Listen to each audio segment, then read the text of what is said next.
quel match, quelle intensité. Quelle intensité les gars, un match exceptionnel. Les amis, bonjour et bienvenue pour ce nouveau débrief de ce PSG Liverpool. Victoire 1-0 de Liverpool. Je me suis régalé. Tout d'abord, je vais dire, dès le début de cette vidéo, franchement, c'est un hold-up. Je suis obligé de le dire. C'est un braquage de Liverpool. Le PSG, je vous mets les stats à l'écran, a été monstrueux aujourd'hui en termes de jeu. 27 tirs. Mais ils ont eu face à eux un gardien impérial. Alisson Becker, qui a fait le match de sa vie. Extraordinaire ce gardien, monstrueux. Et je vais vous dire en toute honnêteté, c'est la meilleure performance qu'un gardien puisse faire depuis Thibaut Courtois en finale de Ligue des Champions. Et comme par hasard, face à Liverpool. Encore une fois. Mais monstrueux. Dès le début de match, tu sens que ce PSG veut en découdre avec Liverpool. Tu sens que ce PSG veut torturer Liverpool. Ils ont été monstrueux. Mais ils ont eu face à eux ce Alisson Becker. Mais à part ça, une équipe du PSG extrêmement bien organisée, extrêmement bien structurée. Que ce soit au milieu de terrain, défensivement, offensivement. Et il y a un joueur qui m'a plu offensivement de cette équipe du PSG. Kvaratskhelia.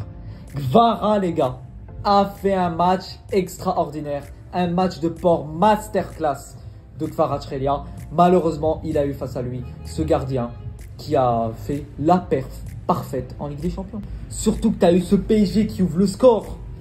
À ce moment-là, tu sais que le match peut changer, peut basculer et que tu auras un PSG en confiance. Le but a été refusé et le PSG a continué à mettre la pression, continué à tirer, à cadrer, à frapper, à faire bouger. C'est extraordinaire. Tac, mais c'était fou. Et tu vois la touche, la patte de Luis Enrique qui commence à se faire ressentir. Ce PSG n'est plus le même depuis Luis Enrique. Luis Enrique a révolutionné le jeu du PSG. Luis Enrique a métamorphosé cette équipe.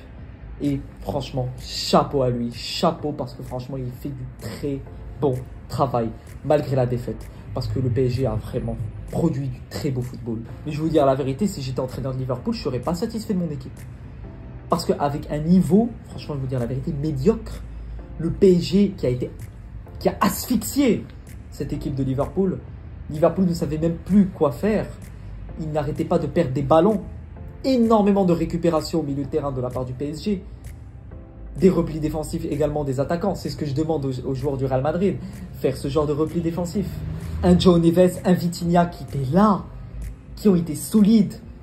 Ils étaient offensifs, défensifs, récupérateurs, organisateurs. Ils étaient bons sur tous les registres du jeu. Ils ont fait un match exceptionnel. Un match exceptionnel.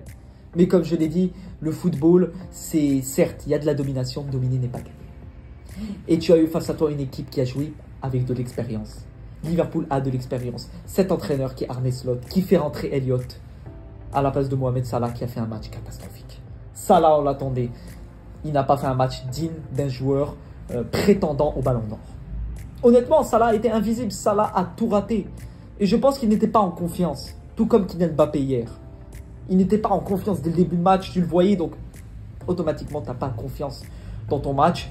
Tu rates tout, il a tout raté, franchement. Et franchement, le coaching d'Arne Slot, excellent coaching, coaching gagnant. Il fait sortir Salah, il fait rentrer Elliott, but d'Elliott au bout de quelques minutes. Avec la seule occasion dangereuse de Liverpool. Un tir, un cadré. Alors que tu avais le PSG qui a tiré 27 fois. 27 fois. Non mais... certes, il y a un match retour encore. C'est une victoire 1-0. Un léger avantage pour Liverpool. Mais tu vas aller jouer à Anfield. Tu vas aller jouer à Anfield, les gars. Et on sait l'atmosphère. L'atmosphère qu'est Anfield. Une atmosphère hostile. Très compliquée d'aller jouer à Liverpool. Donc ça va être très compliqué pour le PSG. Parce qu'un match nul qualifierait Liverpool. Dembélé que j'ai trouvé très en jambes. Et malheureusement, il retombe dans ses travers de problèmes de finition. Voilà, il n'était pas bon en finition aujourd'hui. Beaucoup trop de tirs non cadrés, trop de ballons qui partaient dans l'espace. À part ça, il était bon dribbleur, déstabilisateur sur son côté. Donc c'est assez dommage pour Dembélé, qui nous a habitués ces dernières semaines à être beaucoup plus décisif que ça, beaucoup plus tranchant devant les cages. Hakimi qui a été monstrueux également. Hakimi, un excellent match. Franchement, la capacité qu'a Hakimi à faire le... Ça me rappelle un peu du Roberto Carlos, le latéral, qui vient pour défendre, qui vient pour remonter, qui est limite un numéro 10, qui a très bien combiné avec Dembélé, mais limite, il est dans cet aspect d'ailier numéro 10. Donc il apporte un soutien énorme à cette attaque du Paris Saint-Germain. Ce n'est pas rien, un match avec ou sans Hakimi. Tu mets un autre latéral à la place de Hakimi, tu ne ressentiras pas la même chose. Parce que son profil fait qu'il est beaucoup plus offensif que les autres latéraux. Mais monstrueux, monstrueux Hakimi. Excellent match, voilà, excellent match. C'est ça où tu vois que tu peux produire un match extraordinaire avec un excellent football et perdre 1-0. Je sais, c'est un hold-up. J'aurais pas aimé être à la place du Paris Saint-Germain. J'aurais pas aimé être à la place du PSG si c'était le Real Madrid. On fait une excellente perf à ce niveau-là et de perdre à domicile. Franchement, ça fait mal, ça fait mal. Mais je vais revenir sur Alisson Becker. Je vais revenir sur Alisson, les gars. Mais c'est pas vrai. Mais c'est extraordinaire la perf qu'il nous a fait ce soir. Et il l'a dit, c'est le match de sa vie. Il a fait le match de sa vie. Le nombre d'arrêts décisifs, au-delà des arrêts basiques qu'un gardien peut faire, le nombre d'arrêts décisifs, les claquettes, les plongeons. 9 arrêts décisifs. J'ai les stats, 9 arrêts décisifs. Sans lui, le PSG gagne facile 2-3-0 face à Liverpool. Et j'ai aucune honte à le dire. Et ça serait même pas étonnant. Parce que le PSG a produit le match parfait. Mais ils avaient face à lui un mur qui était Alisson Becker. Donc franchement, chapeau à lui. Chapeau à lui. Monstrueux gardien, effrayant. Comme je l'ai dit, c'est peut-être, et c'est, à mon avis, la meilleure performance qu'un gardien peut montrer en Ligue des Champions depuis Thibaut Courtois en finale de Ligue des Champions. Mais je sais pas, il manque quelque chose à Paris. Il manque quelque chose.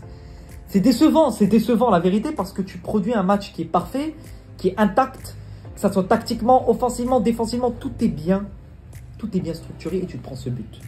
Tu te prends ce but qui est démotivant. Démotivant puisque tu as tout fait et tu te dis, je me prends ce but à domicile, je perds 1-0 à domicile. Et je vais jouer à Anfield. Ils vont être en feu. Ils vont être en feu pour aller chercher cette qualification. Parce qu'en cas de qualification de l'une des deux équipes, pour moi, l'une des deux équipes va en demi-finale de Ligue des Champions. Parce qu'ils ont Aston Villa. Avec tout le respect que j'ai pour Aston Villa, le niveau de jeu, que ce soit du PSG ou de Liverpool, même si ce soir, il n'était pas bon du tout. Quand tu as un Liverpool en forme, ça peut faire très mal.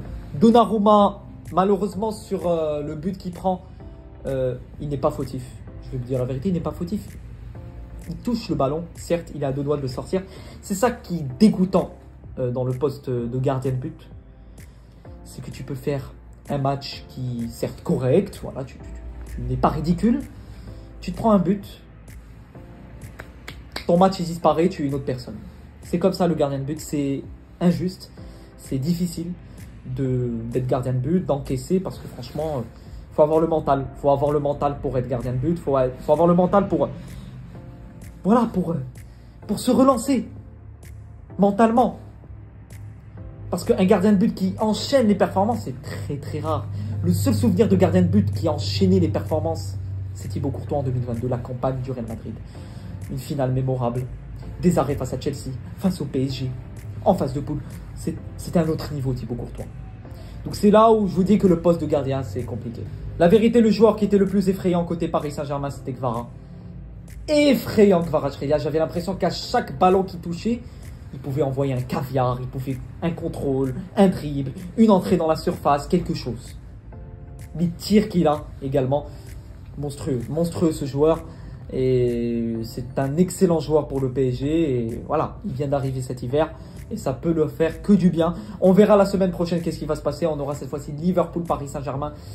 Ça va être quelque chose. Ce match retour va être extraordinaire, ça va être quelque chose les gars. Donc restez connectés sur cette chaîne YouTube. La semaine prochaine je sortirai le débrief de Atlético de Madrid, Real Madrid et de Liverpool Paris Saint-Germain.